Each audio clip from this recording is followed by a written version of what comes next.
wassalatu wassalam ala sayyidil mursalin wa ala alihi wa sahbihi wa man tabi'ahum bi ihsanin ila yaumiddin. Nawaitu ta'aluma wa ta'lim wan naf'a wal intifa wal ifadah wal istifadah wal hatha ala tamassuki bi kitabillahi ta'ala wa sunnati rasulihi wa du'a ilal huda wa dalalata alal khairi wa ibtigha'a mardatihi wa qurbihi wa thawabihi subhanahu wa ta'ala. Allahumma faqihna fid din wa alimna ta'wil. Rabbi shrah li sadri wa yassir li amri wahlul 'uqdatam min lisani yafqahu qawli waj'al li waziran min ahli. Bismillahirrahmanirrahim. Bismillahirrahmanirrahim. Alhamdulillah. Bagaimana kabar tuan-tuan, puan-puan, sehat semua? Cemana tidur oke? Alhamdulillah. Bagaimana Sof tengok? Baru selesai sholat subuh kita langsung mulai belajar lagi. Yani ini adalah taufik dan rahmat daripada Allah Subhanahu wa ta'ala. Ketika orang-orang sedang terlelap tidur, sedang memeluk bantal peluk, sedang berselimut dengan ikon, tapi kita pada pagi ini sudah ditakdirkan dan diberi taufik oleh Allah untuk belajar ilmu lagi. Semoga Allah Subhanahu wa ta'ala terus memberikan taufik dan hidayahnya sampai kita menemui Allah Subhanahu wa ta'ala. Amin amin ya rabbal amin. Di Hadramut biasanya kelas setelah subuh itu kelas nahwu dan sorof. Biasanya macam itu. Kelas-kelas ilmu bahasa itu biasanya lepas subuh. Itu mungkin mulai sekitar 100 tahun yang lalu. Baru ada mulai kelas lepas subuh itu kelas nahwu dan sorof. Nanti mulai lepas asar, lepas maghrib baru ada kelas fikih. Tapi kalau lepas subuh, majority kelas-kelas yang ada kelas apa? Nahwu dan sorof. Di Labuan lepas subuh kelas ilmu kalam, kelas akidah, dahsyat.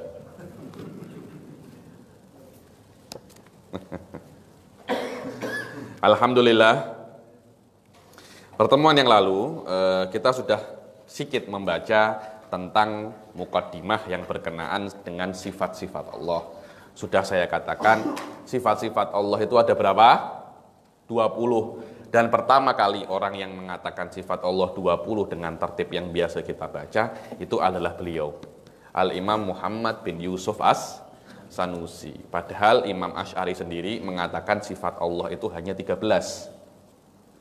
Imam Maturidi mengatakan kalau tak 22, 21. Ada yang mengatakan bukan 20, akan tetapi Imam Muhammad bin Yusuf As-Sanusi orang pertama yang mengatakan bahwasanya sifat Allah itu apa?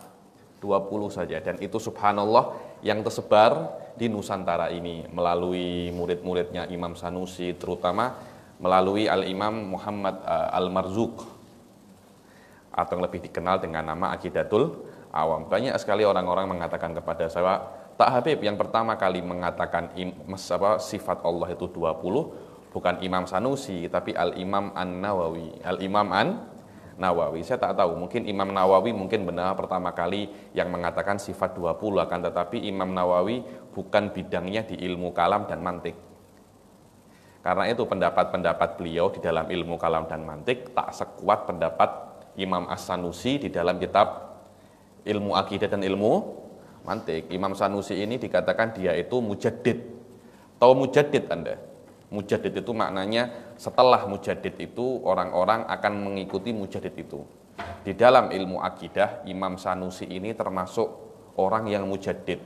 Beliaulah yang banyak membuat torikoh-torikoh baru, cara-cara pemahaman yang baru, bukan akidahnya yang baru, cara memahami akidah, caranya yang baru. Setiap tahun, setiap masa harus ada ulama macam itu, tuan-tuan, puan-puan.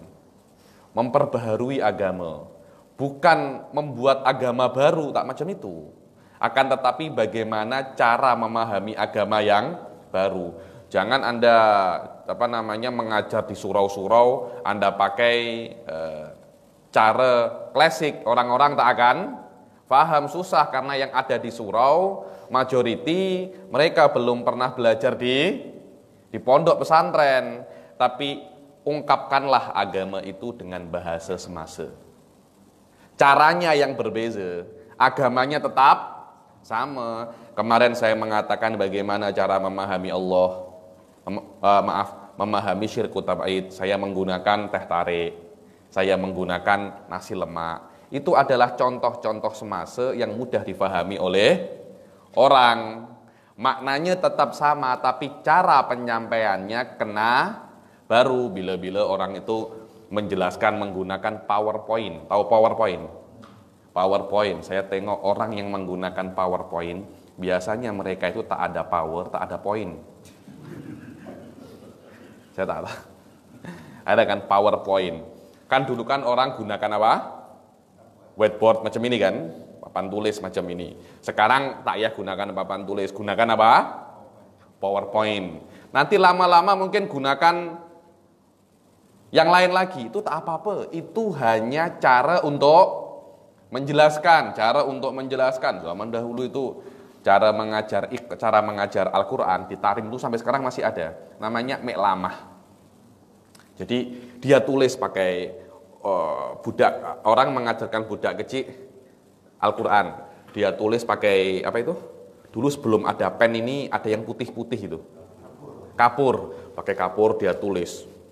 Setelah dia tulis, dia ajarkan, Anda kenal lafaz ini, sudah selesai dihapus. Hapusnya pakai air pula. Pakai air. Nanti airnya itu diambil oleh orang-orang tempatan diminum. Benar, Suf. Kenapa? Karena itu air bekas tulis Al-Quran, airnya berkah. Kalau ada orang sakit dia minum, berkah. Sekarang cara-cara itu sudah tak terlampau dipakai. Dulu ada namanya Thoriqoh membaca Quran, Thoriqoh Baghdadiyah, Thoriqoh Iraqiyah, sudah tak dipakai. Tak tahu di Nusantara tetap pakai Thoriqoh Iqra ya. Ada Thoriqoh Iqra itu. Kita pakai Thoriqoh yang itu, tak apa-apa. Engkau nak pakai Thoriqoh apapun, yang penting engkau bisa baca Al-Quran. Intinya itu Muslim boleh baca Al-Quran dengan cara apapun. Itulah bagaimana cara Anda memperbaharui agama. Bukan membawa agama yang baru, tapi bagaimana kita menjelaskan agama dengan cara yang mudah, boleh difahami oleh orang semasa. Sekiranya orang kampung pun, sekiranya orang yang hanya duduk di laut, orang yang hanya duduk di pasar, ketika dijelaskan tentang sifat-sifat Allah mereka faham. Ketika dijelaskan tentang syarat-syarat imam dan makmum mereka faham. Itulah bagaimana cara mengajar yang benar. Mengajar yang benar bukan mempersulit hal yang mudah. Namanya saja pensyarah. Pensyarah kan menjelaskan. Kata-kata syaraha yashrahu itu menjelaskan. Pensyarah, penjelas. Maknanya guru itu memperjelas suatu yang susah, bukan mensusahkan suatu yang jelas. Macam itu kan. Oh, ini kalau semakin pelik dia jelaskan, semakin alim dia. Jadi dia semakin susah. Orang-orang, Masya Allah, ini orang hebat lah. Kenapa? Saya pun dia cakap apa, saya tak faham. Saya cakap, ini bukan orang alim, ini orang bodoh, orang macam ini. Kenapa? Karena dia tak boleh untuk menjelaskan kepada murid-muridnya apa yang dia nak, dia sampaikan. Seorang orang alim, seorang guru, dia kena menjelaskan dengan lebih mudah ilmu yang nak dia sampaikan, sekiranya orang-orang itu boleh faham. Kalau saya gunakan cara di mana saya belajar ilmu akidah, Anda tak akan faham, karena Anda bukan saya. Maknanya saya kena menjelaskan dengan bagaimana orang-orang tempatan. Susah, memang susah. Tapi itu adalah tugasnya ulama. Itu adalah tugasnya Nabi. Memahamkan orang. Coba kalau Nabi dulu pakai caranya, Nabi belajar ke malaikat Jibril pakai wahyu. Bagaimana kalau Nabi mengajarkan kepada sahabatnya Islam menggunakan bagaimana malaikat Jibril mengajar kepada Nabi? Macam mana rasanya? Susah kan? Susah, para sahabat itu bukan Nabi. Karena itu mereka tak akan faham bagaimana cara malaikat Jibril mengajar Rasul Shallallahu Alaihi Wasallam. Rasul guna thoriqoh baru untuk menjelaskan apa yang malaikat Jibril sampaikan, bukan caranya. Akan tetapi apa? Intinya, faedahnya yang kena disampaikan. Itulah yang namanya tabligh, yang kejap lagi akan kita pelajari. Wallahu alam. Itu yang saya pahami, sedikit intermezzo tentang apa yang sekarang ini sedang famous, namanya memperbaharui agama. Alhamdulillah di di Labuan ini tak sampai macam itu. Baru 2-3 hari yang lalu ini ada seorang ulama namanya Ahmad Thayyib, Syekhul Azhar, gaduh dengan rektor Cairo University pasal memperbaharui agama. Apa makna memperbaharui agama? Banyak orang itu mengatakan bahwasanya memperbaharui agama maknanya engkau kena tengok ulang makna kitab wa sunnah. Relevan apa tak? Engkau kena amik sunnah itu, engkau letak di sampah. Kenapa? Karena itulah yang maknanya memperbaharui agama. Syekh Ahmad Thayyib mengatakan itu bukan memperbaharui agama, itu menghancurkan agama. Karena agama itu Anda amik daripada kitab wa sunnah. Kalau Anda nak buang kitab ataupun sunnah, maknanya engkau nak buang agama. Engkau nak buang agama. Memperbaharui agama adalah bagaimana engkau menyampaikan apa yang ada di kitab wa sunnah dengan cara yang baru, yang boleh difahami oleh orang semasa, yang diberi contoh-contoh yang relevan, bukan contoh-contoh zaman dahulu agar orang itu tak faham bahwasanya agama ini adalah untuk orang-orang kuno, untuk orang-orang zaman dahulu. Tak, agama itu untuk orang dahulu, untuk orang sekarang, dan untuk orang masa depan. Itulah agama. Allah menurunkan agama Islam agar boleh dipakai sampai hari kiamat. Bukan hanya dipakai di tahun 2020 ini, atau mungkin dipakai di tahun 1000 Hijriah, tak macam itu agama itu. Agama itu relevan untuk segala masa, dan itu adalah tugas utama para ulama untuk bisa membuat agama itu mudah diterima oleh segala golongan. Orang-orang awam disuruh engkau kena tengok kitab wa sunnah macam mana. Saya nak baca alif lam mim saja, ada orang cakap pandai-pandai cakap alif lam mim. Coba baca alam. Alif lam mim dia baca apa? Alam. Alif lam ra alar. Alam, ini bukan alar. Alif lam ra dibacanya, bukan alar. Engkau tak boleh macam itu. Oh, saya baru tahu Habib. Maknanya engkau bukan orang alim. Engkau tak bisa ambil kitab dan sunnah sebagai masdar asasi daripada hukum. Engkau kena tengok ulama-ulama yang faham. Tapi ulama pun kena rubah cara agar sesuai dengan cara orang-orang semasa. Jangan pakai cara-cara klasik dan jangan pakai cara-cara yang keras, agar Islam ini tidak dikira agama kuno, agama masa lampau, dan agama yang ekstremis. Wallahu a'lam bishawab. Jadi kalau hidup-hidup di bandar-bandar itu, Anda nak tengok pendapat pelik-pelik tuan-tuan, benar, Suf. Alhamdulillah, Anda semua ini hidup di Labuan, tak ada hal-hal macam itu. Tapi ulama kena hidup di bandar. Kenapa? Agar mereka itu tahu apa yang terjadi di dunia. Tak boleh ulama itu sembunyi di Labuan saja.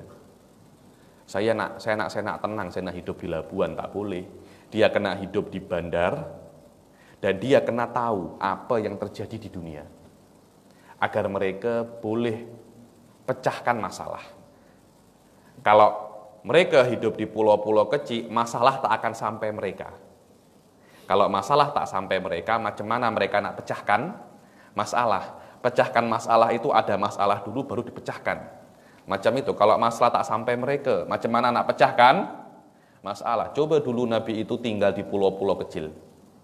Apakah sampai Islam ke kita?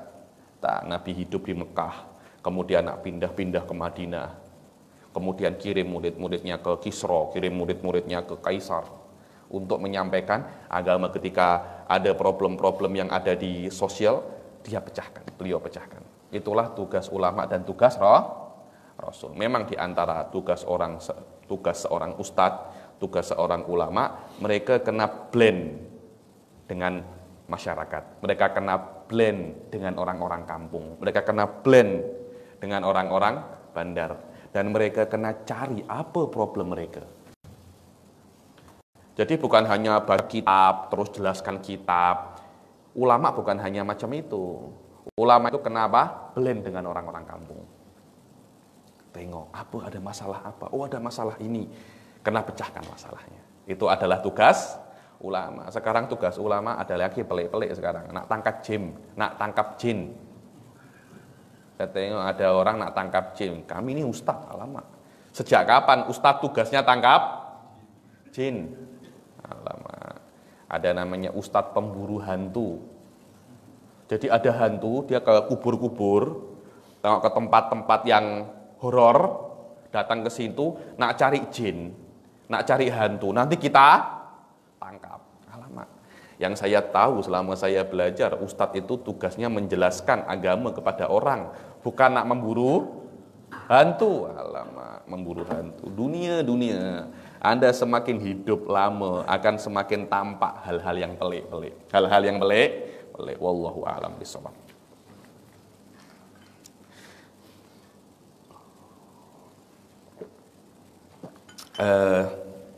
Pertemuan yang lalu kita sudah menyelesaikan tentang 4 sifat Allah, yaitu qudrah, iradah, al-ilm, wal hayah, yang mana 4 sifat ini dikatakan oleh Imam Sanusi dan di dalam ulama-ulama yang lain bahwasanya 4 sifat ini adalah termasuk sifat akliyah. Apa makna sifat akliyah? Sifat ini boleh didapati hanya dengan Anda berpikir menggunakan akal Anda saja. Menggunakan akal Anda saja. Tidak perlu Anda menggunakan kitab wa sunnah untuk mengetahui bahwasanya Allah mempunyai qudrah, iradah, al-ilm, wal haya. Karena itu kan beberapa ulama seperti salah satu golongan ahli sunnah namanya Al-Imam Abu Mansur Al-Maturidi. Pernah dengar? Al-Imam Abu Mansur Al-Maturidi mengatakan bahwasanya walaupun tak ada Rasul, Anda kena beriman kepada 4 sifat ini. Itu pelik itu susah itu. Maknanya orang-orang yang hidup di Banjaran Titiwangse, orang-orang yang hidup di hutan Amazon, orang-orang yang hidup di puncak-puncak gunung, yang tidak ada dai yang masuk tetap kena beriman kepada Allah dan kena mengetahui bahwasanya Allah itu mempunyai kudrat, iradah, ilm dan haya. Itu susah lah. Itu susah. Imam Abdul Hasan Al-Asy'ari mengatakan selama tidak ada dai yang masuk, selama tidak ada ustadz yang menjelaskan, selama tidak ada ashabul dakwah yang datang dan dia tidak beriman, dia boleh masuk surga. Dia boleh masuk surga. Abu Mansur tak, walaupun tak ada dai, tak ada tabligh, tak ada apa, engkau kena beriman karena Allah beri engkau akal. Macam mana? Orang-orang itu banyak salah fahami akal. Dikira akal itu kalau kita berpikir dengan akal, maka kita akan menjadi liberal. Orang-orang yang cakap seperti itu, maknanya dia tidak tahu beza antara hukum adat, hukum syarak, dan hukum akal. Banyak orang-orang itu mensalahartikan antara 3 ini, kemudian menistakan akal dan mengatakan bahwasanya akal itu jika dipakai akan menjadikan orang itu menjadi liberal. Para ulama ahli sunnah mengatakan bahwasanya akal itu sendiri adalah khodim untuk syariat. Al-akal yakhdimun nakal. Dibilang akal itu adalah khodim untuk syariat. Tidak ada satu ayat pun di dalam Al-Quran yang mencela akal, tak ada. Setiap ada orang-orang kafir oleh Allah dikatakan afala ta'qilun. Macam itu kan? Afala ta'qilun. Engkau ini macam mana boleh kafir kepadaku? Engkau tak berakal kah? Kalau engkau berakal, engkau tak akan kafir kepadaku. Aku ciptakan akal ini agar engkau boleh sampai kepadaku, agar engkau boleh berpikir bahwasanya di dunia ini ada Allah Subhanahu wa ta'ala. Kalau engkau tak beriman kepadaku, maknanya akal yang aku berikan ini macam tak guna dan macam tak ada. Karena itu aku marahi engkau, aku maki engkau dengan kata-kata afala ta'qilun. Kemudian ketika akal itu melihat ke dalam detail-detail masalah agama, bila-bila akal itu hanya boleh sampai ke satu kesimpulan, yaitu boleh atau tidak. Yang mana boleh atau tidak itu belum tentu menunjukkan terjadinya hal tersebut. Apakah ada yang namanya burung fonik atau burung phoenix? Boleh tak ada yang namanya burung phoenix? Kalau Allah nak ciptakan burung phoenix, boleh tak? Ada tak tapi burung phoenix itu? Tak ada. Burung phoenix itu hanya ada di fantasi saja. Kalau Anda tengok film-film Avenger, Anda akan jumpa yang namanya burung phoenix. Anda akan tengok film-film fantasi, Anda akan jumpa burung phoenix. Film-film anime Jepang, Anda akan jumpa yang namanya burung phoenix. Tapi apakah ada di dunia nyata yang kita hidup ini burung yang namanya burung phoenix? Tak ada. Saya tak tahu. Setahu saya tak ada yang pernah jumpa burung phoenix. Oke. Tapi ketika Allah nak ciptakan burung phoenix, boleh tak Allah ciptakan burung phoenix? Boleh. Maknanya boleh tercipta, belum tentu Allah itu benar-benar mencipta. Sofi, paham ya? Boleh mencipta, belum tentu Allah itu benar-benar mencipta. Begitulah apa yang akal sampai di dalam sifat as-sama' wal basar. Apakah Allah Subhanahu wa taala boleh untuk mempunyai sifat sama dan basar? Boleh. Apakah Allah benar-benar mempunyai sifat sama wal basar? Akal tak boleh jazamkan. Akal tak boleh yakin. Akan tetapi karena Allah Subhanahu wa taala mengatakan banyak sekali di dalam Al-Qur'an, innallaha sami'um basir, bahwasanya Allah itu maha mendengar dan maha melihat. Dari situ para ulama mengatakan bahwasanya memang benar-benar Allah itu mempunyai sifat sama, sifat mendengar dan sifat melihat. Akal hanya memperbolehkan. Kemudian syariat dan Al-Quran mengkonfirmkan bahwasanya apa yang diperbolehkan oleh akal, yang dikatakan al-jaiz akli, yang diperbolehkan oleh akal, Al-Quran mengkonfirmkannya. Tidak mungkin Al-Quran itu datang dengan sesuatu yang namanya mustahil akli yang sudah kita bahas kemarin. Apa itu mustahil akli? Yang tidak mungkin ada, yang tidak mungkin ada. Tak mungkin kemudian Al-Quran cakap yang akal katakan tak mungkin ada, itu adalah ada. Tak mungkin Al-Quran macam itu. Al-Quran hanya akan bermain, hanya akan cakap di perkara-perkara yang hubungannya dengan al-jaiz akli atau al-mungkin akli. Ketika Allah Subhanahu wa taala ketika akal, apakah Allah itu mempunyai sifat sama dan basar? Apa makna sifat dan basar? Maha melihat, melihat apapun yang manusia perbuat dan mendengar apapun yang manusia katakan. Apakah mungkin? Beberapa ulama seperti Imam Abul Hasan Al-Asy'ari di beberapa kitabnya mengatakan sifat maha mendengar dan maha melihat itu tak ada. Yang ada adalah sifat maha mengetahui. Karena ketika Allah mempunyai sifat al-ilm, yaitu maha mengetahui, Allah Subhanahu wa taala macam tak perlu kepada sifat melihat dan mendengar. Itu ada pendapat kuat di dalam mazhab Asy'ari mengatakan bahwasannya as-sifat sama dan basar, sifat kedua ini kembali ke satu sifat yang lebih umum, yaitu sifat ilm. Ketika Allah itu mengetahui perkara yang boleh dilihat, dikatakan itu adalah basar. Ketika Allah mengetahui suara, itu namanya sama. Paham ya? Karena itu saya katakan dari awal, jumlah sifat itu tak pasti. Ada yang mengatakan 20, ada yang mengatakan 22, Imam Asy'ari hanya mengatakan 13, sebagian kitab Imam Asy'ari mengatakan 11, 13 dikurangi as-sama' wal basar. Hanya berapa? 11. Tak apa-apa, semua yang mengatakan 11, semua yang mengatakan 20, yang mengatakan 22, semuanya adalah ahli sunnah wal jamaah. Tapi kalau ada yang mengatakan Allah itu di atas, Allah itu bersemayam, Allah itu turun ke bumi. Anda kalau tengok orang-orang Wahabi itu pelik-pelik, tuan-tuan, puan-puan, Allah itu turun. Macam mana? Allah boleh turunkah daripada aras? Allah itu kena di atas aras. Kalau Allah tak di atas aras, nanti Allah itu tak mulia. Tapi Allah di dalam beberapa hadis mengatakan Allah itu turun. Ya makna setengahnya turun, setengahnya di atas. Anda bayangkan, setengahnya Allah di atas arsy, setengahnya turun. Itu Tuhan macam apa itu? Pelik kan? Ini adalah apa yang diyakini oleh Wahabi. Ahli sunnah wal jamaah dari awal, Allah itu tak boleh untuk bergerak. Allah tak boleh untuk berpindah. Karena berpindah menunjukkan adanya seiz. Berpindah menunjukkan adanya seiz. Menurut mazhab ahli sunnah, hal-hal semacam ini settle. Arsy ini adalah makhluknya Allah. Kalau ada perkataan di dalam hadis atau di dalam Al-Quran bahwasanya Allah itu turun, yang turun bukan Allahnya, tapi perintahnya atau malaikatnya.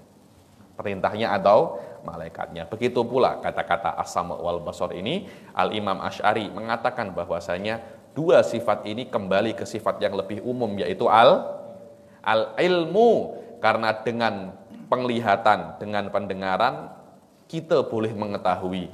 Ketika ada sifat ilmu, maka dua sifat ini sudah cukup dengan sifat al-ilmu. Dengan itu, dengan itu, Al-Imam Asy'ari mentafsirkan apa makna melihat Allah Subhanahu wa ta'ala. Anda kira apa melihat Allah itu? Apakah melihat macam ini? Tak melihat macam itu. Melihat Allah Subhanahu wa ta'ala, maknanya Allah Subhanahu wa ta'ala memberi kita ilmu yang lebih banyak daripada apa yang kita ketahui di dunia ini. Melihat macam ini, nikmatnya sikit. Akan tetapi kalau Anda mengetahui tentang Allah, bukankah ketika kita belajar kemudian kita mengetahui sesuatu, kita akan merasa senang kan? Merasa senang. Ulama ahli sunnah wal jamaah mengatakan bahwasanya nikmat hakiki yang ada di dunia itu adalah mendapat ilmu. Itu saja nikmat hakiki. Nikmat-nikmat yang ada di dunia ini semuanya itu tak hakiki. Macam mana tak hakiki ya Habib? Iya, semua nikmat yang ada di dunia ini semua adalah hilangnya rasa sakit. Kenyang itu apa, Ustadz Nawawi? Hilang lapar kan? Kalau Anda lapar, sakit tak perut? Sakit, ya Allah, lapar. Kita makan, alhamdulillah. Kenyang. Loh, memang macam itu kan? Kenyang itu hilangnya rasa lapar. Sehat itu apa? Hilangnya sakit. Kalau Anda sakit, pening, ya Allah, pening. Minum Panadol, peningnya hilang. Sehat itu hilangnya sakit ini. Tidak ada nikmat hakiki yang namanya sehat. Nikmat sehat itu adalah hilangnya rasa sakit. Bertemu istri, itu hilangnya rasa rindu. Betul apa tidak? Kita lama tak jumpa istri. Rindu. Sampai menyanyi rindu. Mengapa? Sampai menyanyi karena rindu ini. Ketika berjumpa istri, rindu itu apa? Hilang kan? Berjumpa yang dikasihi adalah hilangnya rasa rindu. Tapi tak ada hakikat nikmat itu, tak ada kecuali ilmu. Kalau Anda menuntut ilmu, Anda akan mendapat satu ilmu. Satu ilmu ini adalah nikmat. Karena itu nikmat ilmu adalah nikmat yang hakiki. Dan nikmat hakiki yang ada di dunia akan menjadi nikmat yang paling besar di akhirat. Nikmat yang paling besar di akhirat bukan Anda boleh untuk menikah banyak kali. Bukan boleh Anda untuk makan banyak kali. Bukan Anda nak minum air susu, air madu. Bukan itu nikmat hakiki. Nikmat hakiki yang ada di surga ketika Allah memberitahu Anda tentang hakikat daripada dirinya. Sikit demi sikit Allah akan mencicil tentang sifat-sifat Allah. Allah mempunyai lebih daripada 20 sifat. Akan tetapi di dunia Allah tak wajibkan kita mengetahui kecuali 20 sifat. Kenapa? Karena memang kita punya body, kita punya tubuh tak kuat untuk terima sifat Allah lebih daripada 20. Yang kuat macam itu hanya Nabi dan Rasul saja. Nabi dan Rasul oleh Allah dibuat tubuhnya itu kuat untuk menahan tentang makrifat Allah lebih daripada kita. Kalau makrifat Allah yang ada di Rasul diberi ke kita, innalillahi wa inna ilaihi rajiun, kita tak akan mampu. Rasul mengatakan, lau ta'lamu ma'a'lam la bakaitum katsiran wa la dhahiktum qalila. Kalau engkau tahu apa yang aku tahu, niscaya engkau akan banyak menangis dan sikit tertawa. Tapi realnya kita banyak tertawa, sikit menangis. Kelas akidah pun tertawa.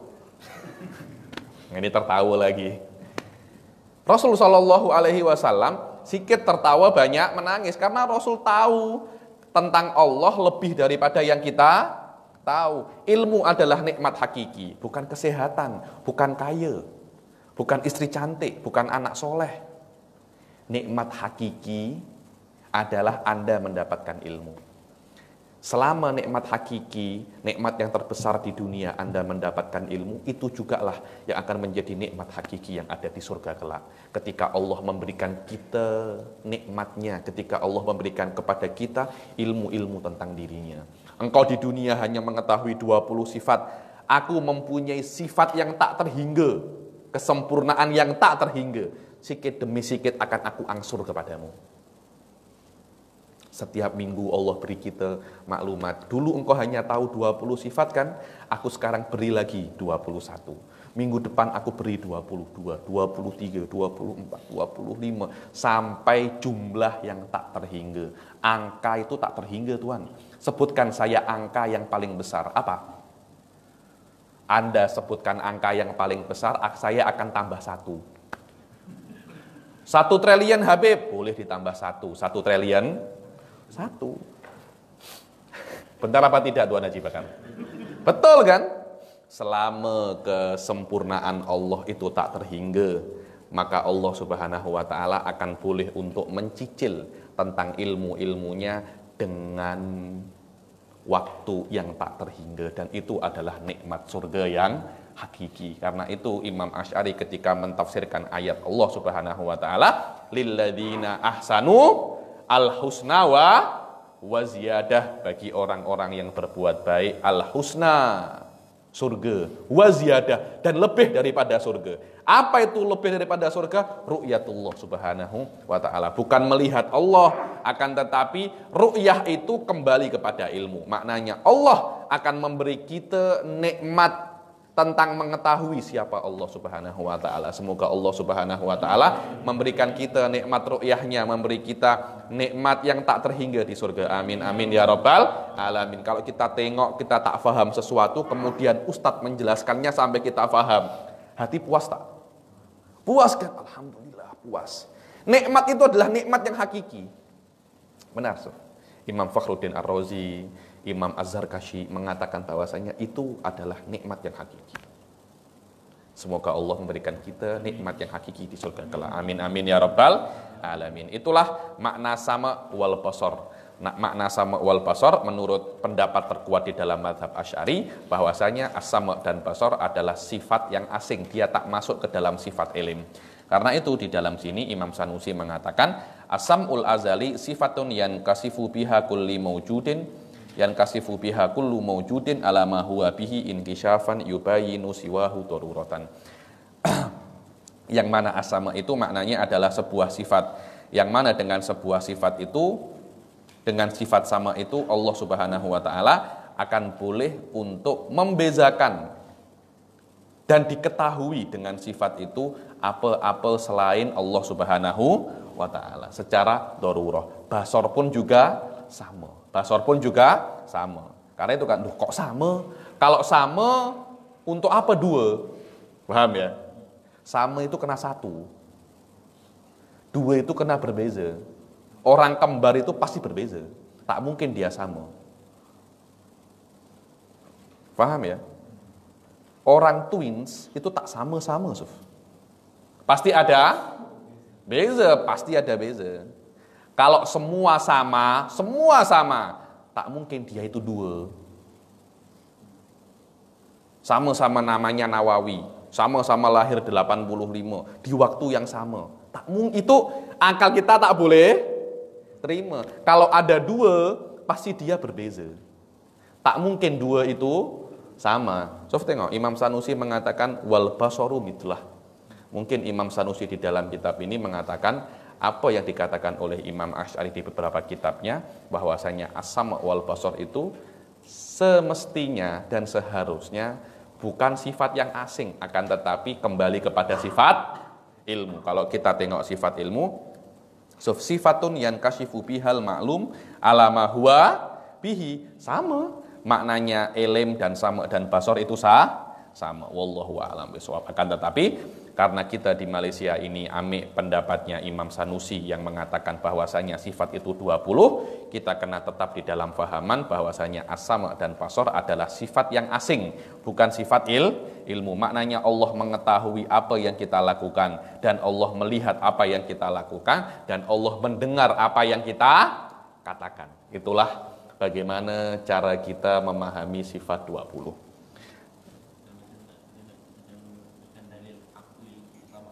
Tak ada.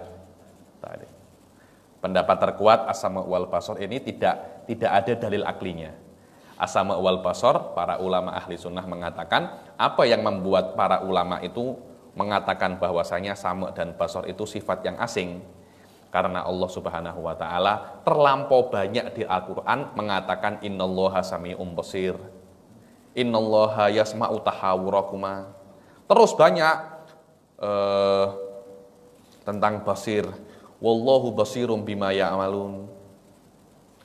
Karena terlampau banyak kata-kata basor wasama, para ulama sampai macam syak lah. Tak mungkin terlampau banyak disebutkan oleh Allah, tapi itu bukan sifat yang asing. Dari situ para ulama mengatakan bahwasanya as-sama dan basor itu adalah sifat yang asing, berbeza daripada sifat ilmu. Karena Allah terlampau banyak menyebutkannya di dalam Al-Quran. Dan sifat yang setelahnya adalah al-idrok. Al-idrok ini bukan pendapat Imam Asy'ari, tapi pendapat Imam Al-Maturidi. Bahwasanya Allah Subhanahu wa taala mempunyai sifat yang namanya sifatul idrok. Sifatul idrok ini berguna untuk apa? Sifatul idrok ini, kalau sifatul sama ini boleh melihat, sifatul sama ini boleh mendengar, boleh merasa sifat apa? Saudara, Allah mengetahui rasa, betul apa tidak? Tapi apakah mengetahui rasa itu macam kita? Sebenarnya kalau kita nak tengok di dalam sains yang sekarang, rasa itu apa sih? Rasa itu adalah gerakan lidah ini. Anda tahu, cili api itu buat apa? Buat lidah Anda terbakar. Apa ya kalau orang Arab cakapnya, orang mutakalimin cakapnya, rasa itu adalah infialatul lisan. Apa infialatul lisan? Refleksi, betul. Rasa itu adalah refleksi lidah. Jadi ketika Anda makan sesuatu yang manis, lidah Anda akan beraksi. Ada reaction dalam lidah Anda. Itu yang namanya manis. Kalau Anda makan sesuatu yang pedas, lidah Anda akan memerah. Betul apa tidak? Terbakar. Itu adalah reaksi daripada lidah. Apakah Allah mempunyai reaksi? Ahli sunnah wal jamaah, Allah tak mempunyai reaksi. Berbeza dengan Wahabi. Wahabi meyakini bahwasanya Allah itu boleh bereaksi. Itu adalah berbeza bagaimana cara memahami Allah Subhanahu wa ta'ala. Terus kalau memang Allah itu tak boleh bereaksi, Allah nak tahu rasa-rasa itu dari mana? Allah nak tahu rasa daripada sifat lain yang namanya sifatul idrok. Ini adalah pendapat yang dikatakan oleh Imam Maturidi. Imam Asy'ari mengatakan sifatul idrok, sifatul sama, sifatul basar, semuanya boleh dihandle oleh satu sifat, yaitu sifat al-ilim. Sifat ilim. Wal idroku alal qauli bihi. Terus berdasarkan suatu pendapat. Pendapatnya siapa idrok ini? Pendapatnya Imam Al-Maturidi. Mithluhuma, mithlu sama wal basar. Apa gunanya idrok? Idrok itu untuk Allah dengan sifat idrok itu boleh untuk mengetahui rasa, boleh untuk mengetahui kasar dan halus. Kan mata tak boleh tengok ini kasar ataupun halus. Kita kena rasa kan? Kena rasa kan? Pendengaran tak boleh tengok apakah ini kasar ataupun halus. Yang boleh tengok adalah apa? Rasa kan? Rasa ini sama, dia adalah reflection. Dia adalah reaksi dengan kulit. Allah tak punya reaksi. Allah tak punya reaksi. Karena reaksi itu hanya terjadi dengan suatu yang baru. Dan Allah tak punya suatu yang baharu. Selama Allah tak punya suatu yang baharu, kemudian macam mana Allah nak mengetahui kasar, manis, rasa-rasa itu macam mana Allah nak ketahui? Imam Maturidi mengatakan ada sifat lain untuk mengetahui itu. Apa itu namanya sifatul idrok? Imam Asy'ari mengatakan tak ya. As-sama wal basar wal idrok, tiga sifat ini semuanya boleh masuk ke sifat al-ilim. Mudah kan? Wal kalam al-azali lah, ini al-kalam al-azali ini sampai sekarang di Malaysia al-kalam al-azali ini masih apa namanya, kalau saya tengok ada perdebatan lah, banyak orang-orang itu tak paham. Yang kena saya jelaskan di sini, tuan-tuan, puan-puan, Kalam azali ini, dia ini bukan Anda berbicara, bukan Anda berkata-kata. Berkata-kata ini maknanya Anda berbicara. Bukan kalam ini berbicara semacam ini, bukan itu. Kalam ini adalah sifat yang ada di dalam diri Anda. Karena belum tentu Anda berbicara, Anda ini hidup. Kalam ini adalah sifat di mana seseorang itu bisa untuk menunjukkan apa yang dia nak. Pernah tengok ada boneka tak yang robot-robot itu? Silahkan masuk di depan kedai-kedai itu. Tak dengar? Ada beberapa, ada diletak baterai, kemudian silahkan masuk. Sekarang dijepunkan ada beberapa kedai pakai robot kan. Nak pesan apa? Nanti ada listnya, dia berbicara. Tapi apakah Anda mengatakan robot ini hidup? Padahal dia boleh berbicara. Para ulama ahli sunnah wal jamaah mengatakan bahwasanya kalam ini adalah sifat yang ada di dalam diri kita.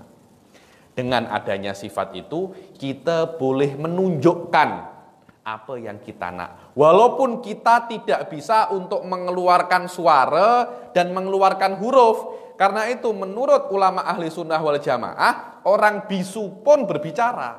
Tapi dengan caranya sendiri. Ada bahasa-bahasa isyarat kan?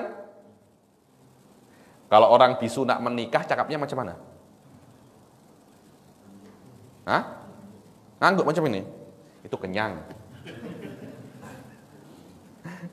Dulu ketika kami belajar bab pernikahan itu, kalau bisu nak menikah macam mana? Seram sangat saya bilang. Macam itu kan saya tak tahu. Kalau nak bercerai macam mana? Itu zaman dahulu. Sekarang mungkin macam ini. Kalau sekarang orangnya suka K-pop, dia buat macam ini. Alamak, saya bilang ada. Betul apa tidak Haji Bakar? Macam ini. Maknanya I love you, maknanya macam itu. Loh, perempuan boleh paham kan? Boleh paham tak kalau ada orang bisu cakap Nah, maknanya I love you. Kalau apa itu maknanya? Hah? Oh, Anda paham kan? Apa ketika saya cakap macam ini, Anda paham saya marah, saya perlu mengatakan saya marah? Cukup kan macam ini kan? Anda tengok itu JPJ itu. Apa maknanya? Jalan kan? Perlu JPJ, jalan, macam itu. Tak perlu. Untuk menunjukkan apa yang ada di jiwa, tak perlu menggunakan lafaz dan bunyi. Baby itu kalau menangis maknanya apa? Lapar. Perlu baby ngomong, saya lapar, Mak. Maknya takut Tuan Haji Bakar. Ini baby, ini Nabi Isa kah? Saya punya anak ini. Boleh cakap ketika waktu baby, tak macam itu. Kalam itulah yang menjadikan kita ini manusia. Karena dengan kalam kita bisa mengungkapkan apa yang ada di dalam hati kita. Walaupun kita tak punya suara dan tak punya huruf. Bahkan kalau ada sesuatu yang punya huruf dan punya suara, keluar daripadanya huruf dan suara, tapi dia tak punya sifatul kalam, tidak dikatakan dia itu manusia. Radio boleh mengeluarkan suara dan huruf. Apakah Anda mengatakan radio itu manusia? Tak. Itulah yang namanya sifatul kalam. Manusia bisu pun, walaupun dia tak mempunyai suara dan huruf, tapi di dalamnya ada yang namanya kalam. Kalam itu menunjukkan. Karena huruf ini hanya menunjukkan apa yang ada di dalam hati kita. Tanpa adanya huruf, sebenarnya tanpa adanya huruf pun dan suara pun Anda boleh menunjukkan apa yang ada di dalam hati Anda.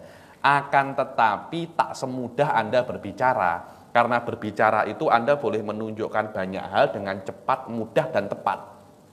Tapi kalau dengan gerakan-gerakan, susah. Coba gerakan saya nak makan ketam. Gerakannya macam mana, Ustaz? Anda kena cari ketam dulu. Lah kalau Anda tak ada ketam di sampingnya, macam mana? Terus kalau benda itu tak boleh Anda bawa, saya nak tengok gunung. Apakah Anda nak cari gunung? Kemudian Anda bawa, Ustaz Nawawi. Apakah macam itu? Susah kan? Karena itu para ulama mengatakan Allah memberi kita lafaz dan huruf ini agar mudah untuk berkomunikasi. Tapi ada cara komunikasi yang lain. Ada namanya kode Morse. Ada sandi-sandi yang lain. Semua itu adalah cara untuk berkomunikasi. Betul seperti itu caranya. Tengok. Kalam itu bukan lafaz dan huruf. Kalam itu adalah sifat yang ada di diri. Dengan sifat yang ada di diri itu, kita boleh mengungkapkan apa yang ada di dalam diri kita dengan berbagai cara. Karena itu beberapa ulama mengatakan dunia dan isinya ini adalah kalam Allah. Kenapa? Karena dunia ini menunjukkan bahwasanya Allah itu ada.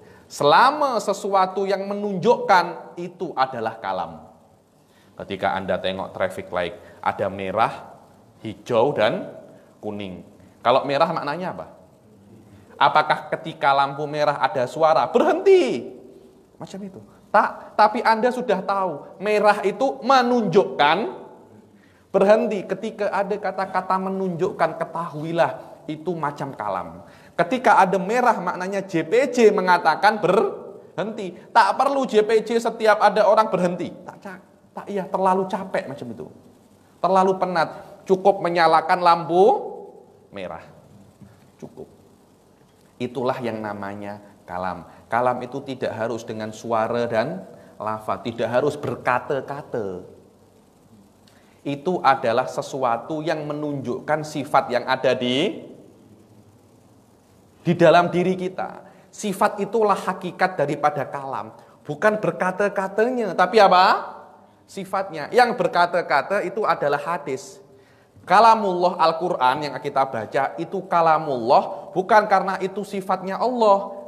Kalamullah karena itu turun daripada Allah. Berbeza dengan sifat Allah yang ada di dalam. Yang ada pada zatnya Allah. Sifat Allah itu adalah sifat yang qadim. Macam sifat iradah, macam sifat ilm, macam sifat hayah, macam sifat-sifat yang lain. Banyak orang itu tak faham tentang sifatul kalam. Karena itu di dalam kalam itu banyak sekali perdebatan.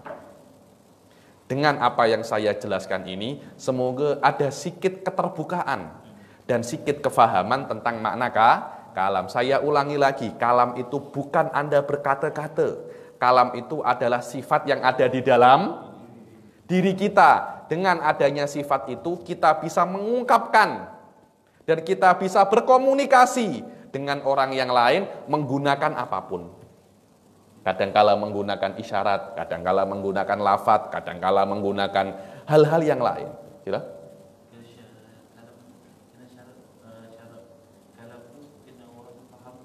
Tak. Kalam itu syaratnya kena menunjukkan. Kemudian Anda faham atau tidak, itu terpulang kepada Anda. Yang penting saya sudah menunjukkan. Kadangkala karena kebodohan Anda tidak faham apa yang saya tunjukkan.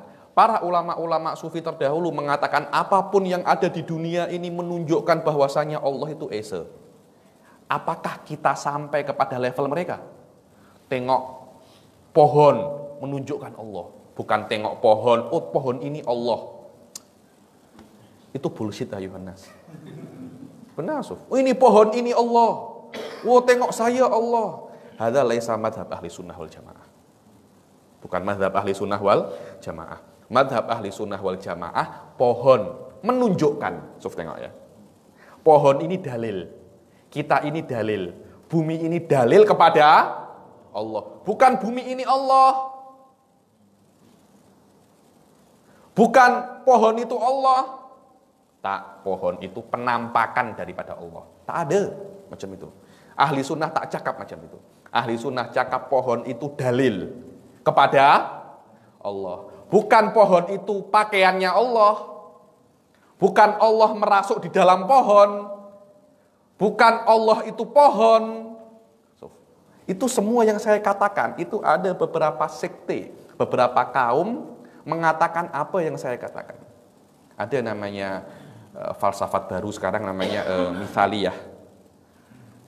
Beberapa filsafat komunis mengatakan bahwasanya komunisme mengatakan ya Tuhan ini adalah dunia ini. Allah ini ya dunia ini. Einstein mengatakan bahwasanya Allah itu adalah sistem.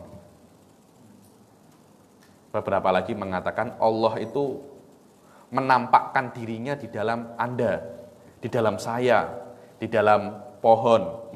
Itu semuanya bukan mazhab ahli sunnah wal jamaah. Mazhab ahli sunnah wal jamaah, semua yang ada di dunia ini perkara yang wujud dan semuanya menunjukkan kepada Allah Subhanahu wa taala. Dunia ini dalilun atas kewujudan Allah. Karena dalilun atas kewujudan Allah, karena dunia ini menunjukkan kepada Allah, dan setiap yang menunjukkan kepada sesuatu kita katakan itu adalah itulah yang namanya kalam.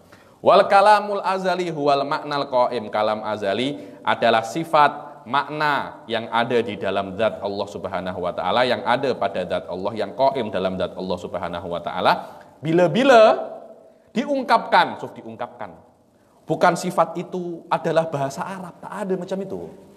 Karena Allah menurunkan kitab dalam bermacam-macam. Kitab Zabur bukan dalam bahasa Arab. Kitab Injil bukan dalam bahasa Arab. Mu'abbal anhu bil ibarat al-mukhtalifah al-mubayyin. Yang mana sifat kalam itu diungkapkan dengan banyak ibarat. Yang berbeza daripada jenis huruf, suara. Yang mana sifat Allah itu tidak ada sebagian dan semua. Tidak ada depan dan belakang. Tidak ada awal dan tidak ada akhir. Karena sifat Allah itu qadim. Setiap ada yang awal dan akhir, dia pasti baru. Apa ya Habib? Contoh ada awal dan akhir. Anda tengok Bismillahirrahmanirrahim. Bismillahirrahmanirrahim itu ada awalnya ba, ada akhirnya apa? Mim. Setiap ada awal dan akhirnya maka itu bukan qadim. Sebelum ada ba tak ada apa-apa. Kemudian ada ba, setelah ba ada sin, setelah sin ada mim. Kemudian akhirnya ada mim. Setiap ada awal, ada akhir. Itu maknanya dia bukan sifat yang qadim. Qadim itu kena tak ada awal, kena tak ada akhir. Qadim itu keluar daripada zona masa. Tengok. Nanti bila-bila kalau saya kesini lagi akan saya jelaskan apa itu masa, ruang dan masa. Lijinsil hurufi wal aswat al munazzah anil ba'di wal kulli wat taqdimi wat ta'khir. Wasukut, Allah itu tak mungkin diam. Kenapa? Maknanya Allah itu terus cakap kah? Mundul qadim macam itu. Tak macam itu. Anda kena faham, kalam itu adalah sifat. Kalam itu adalah sifat. As-sukut di sini maknanya adalah bisu hati. Dia tak punya sifat kalam. Untuk menjadikan Anda bisa berbicara, tak perlu Anda mengeluarkan suara. Saya sekarang diam. Ketika saya diam, apakah Anda mengatakan saya bisu?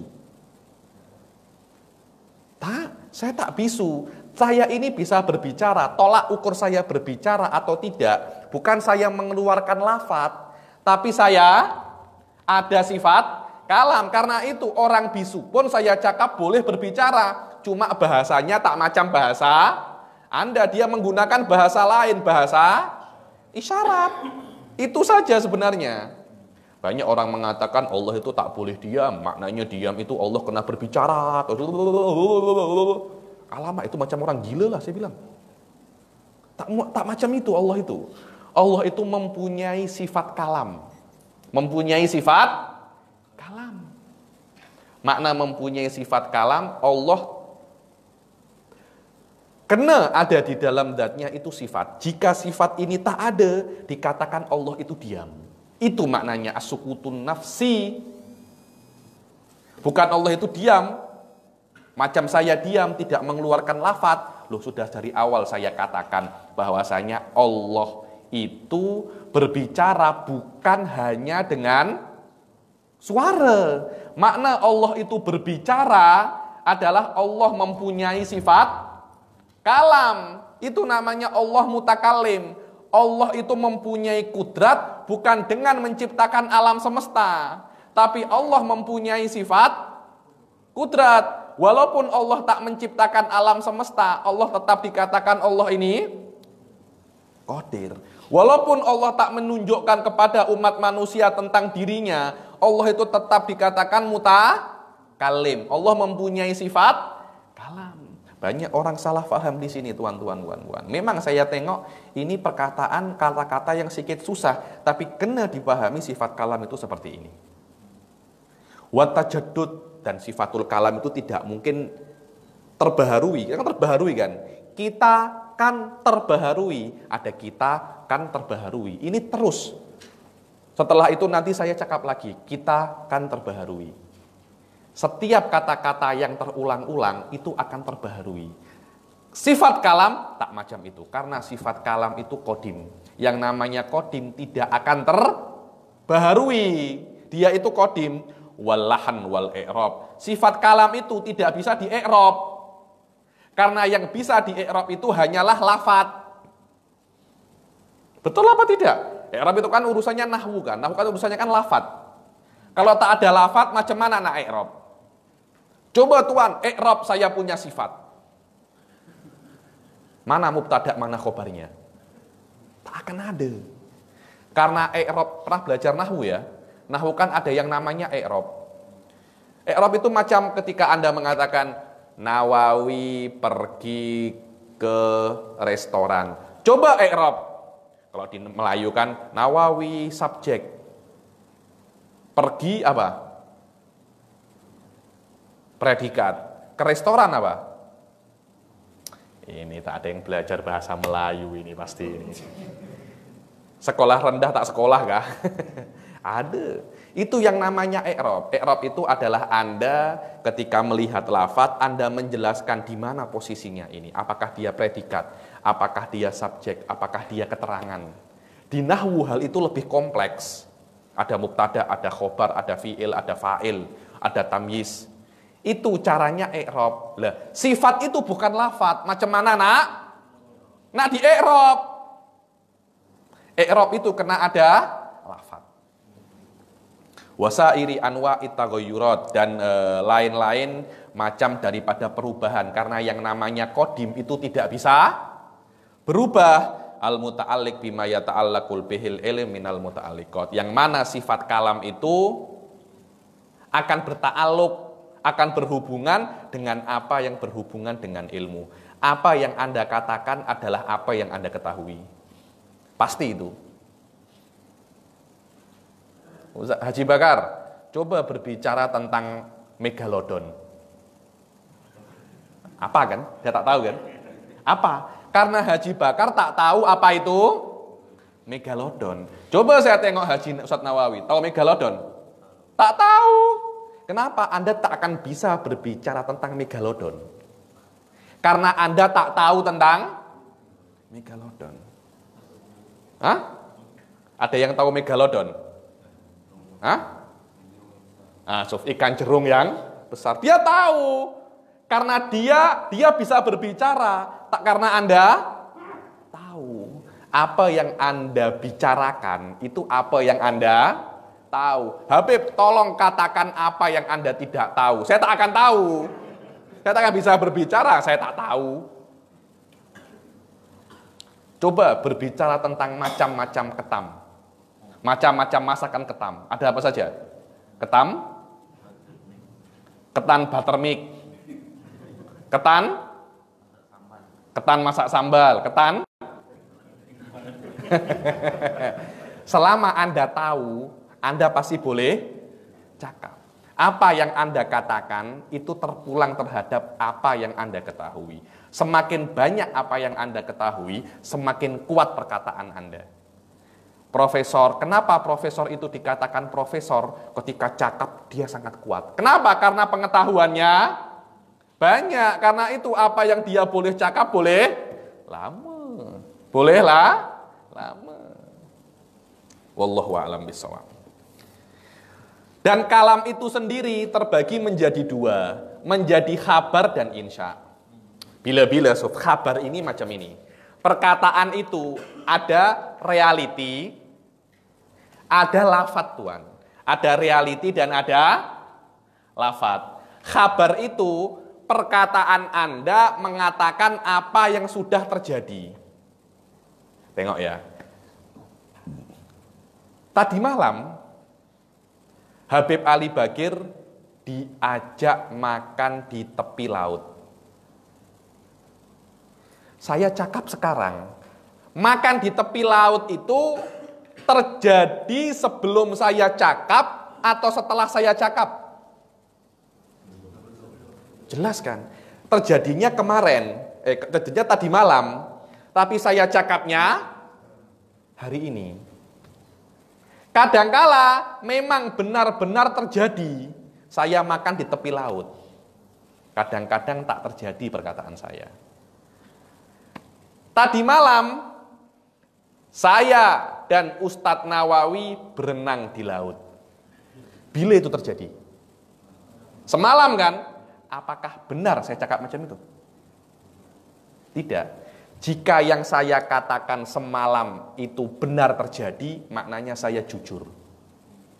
Jika yang saya katakan tidak terjadi, itu namanya dusta. Dusta. Dusta itu apa? Perkataan tak sesuai reality. Jadi ada reality, perkataan itu sesuai atau tidak. So, tengok ya. Sesuai atau tidak. Itulah yang namanya khabar. Reality terjadi dahulu, perkataan kita mengkhabari. Berbeza dengan Ustadz Nawawi, tolong ambilkan saya air. Baru Ustadz Nawawi ambil air dan tuangkan air. Ambil air dan tuangkan air terjadi sebelum saya suruh atau setelah saya suruh? Setelah saya suruh. Ketika setelah saya suruh, tidak ada yang namanya sesuai dengan realita atau tidak. Karena sesuai dengan realita, perkara itu kena ada duluan, kemudian saya cakap. Baru dikatakan sesuai atau tidak. Kalau saya suruh atau yang namanya insya, realitanya tak ada. Akan tetapi saya membuat realita dengan perkataan saya. Saya suruh, baru terjadi. Kabar tak macam itu. Terjadi dulu baru saya kabarkan. Itulah yang namanya kabar dan insya. Kenapa kok Imam Sanusi mengatakan seperti ini? Karena kejap lagi kita akan belajar tentang sifat para nabi. Nabi itu tidak pernah berbohong. Betul apa tidak? Apa itu berbohong? Berbohong itu perkataannya tidak sesuai dengan reality. Allah sudah cakap, engkau kena katakan sholat wajib berapa? 5 waktu. Nabi tak mungkin berbohong. Apa yang dikatakan oleh Nabi sudah sebelumnya dikatakan oleh Allah. Bukan Nabi itu dusta. Maknanya sebenarnya lah Allah itu cakap 3 saja. Nabi nak 5. Engkau kira Nabi itu macam engkau kah tukang bohong? Engkau bohong, Nabi tak mungkin bohong.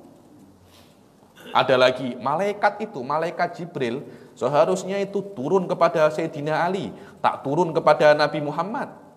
Tapi karena malaikat Jibril itu berkhianat atau salah, macam ada Syiah cakap macam itu. Engkau kira malaikat Jibril ini macam pos office rumah engkau kah?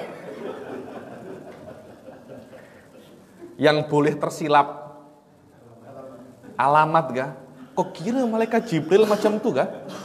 Allah cakap turunkan kepada Nabi Muhammad. Tersilap malaikat Jibril.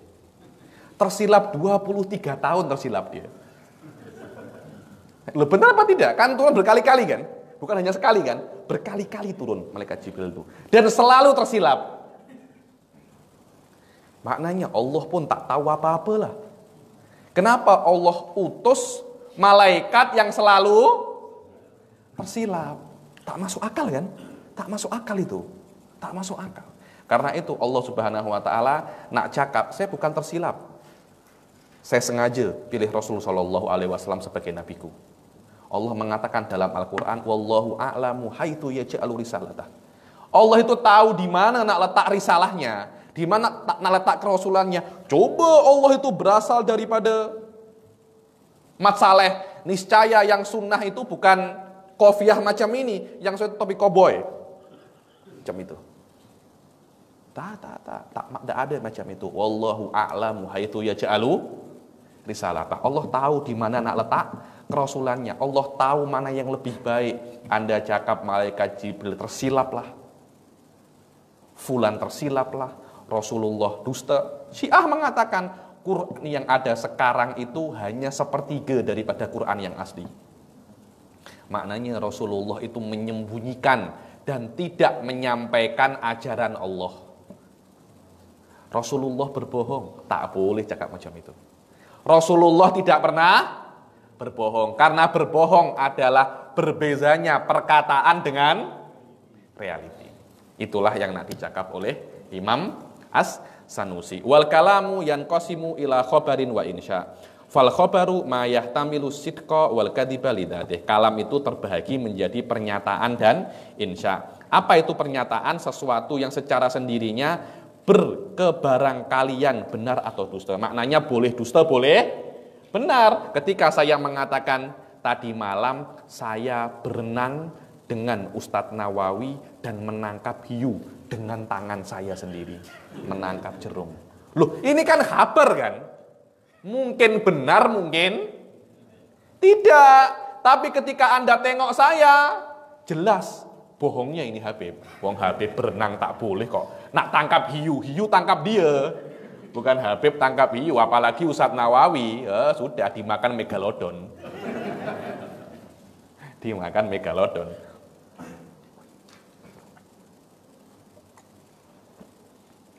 Adapun insya ma la yahtamilu sidqan wala kadziban lidzatih, yang tidak ada benar dan salahnya. Karena Anda menyuruh, Anda tidak boleh katakan bohong, tidak bisa.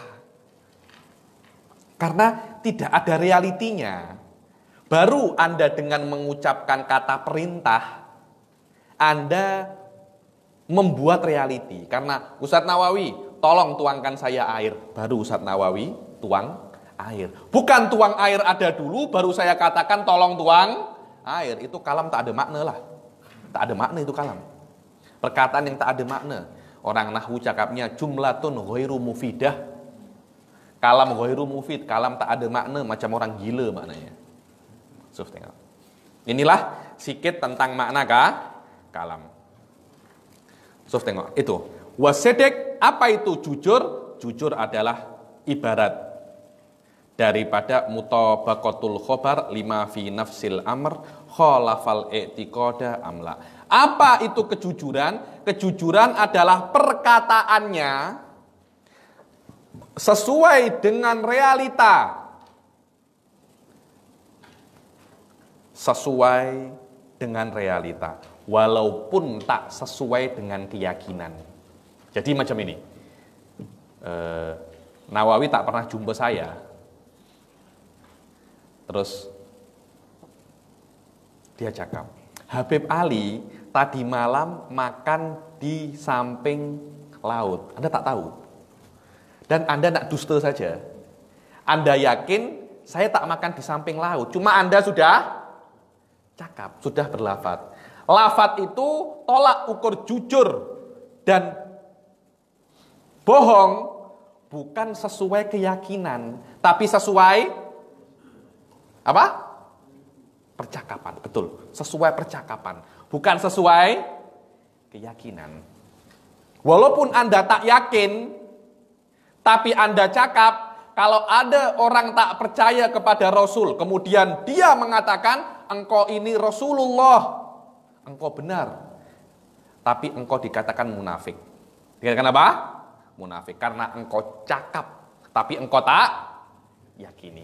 So, perkataan Anda benar, Anda tak bohong. Cuma Anda tak yakini.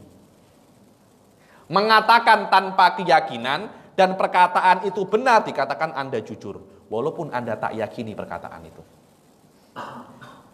Dusta adalah perkataan Anda tidak sesuai dengan reality.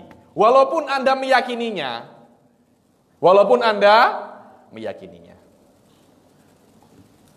Wal kadibu adamu mutabaqatil khabar lima fi nafsil amri wa faqal i'tiqada amla.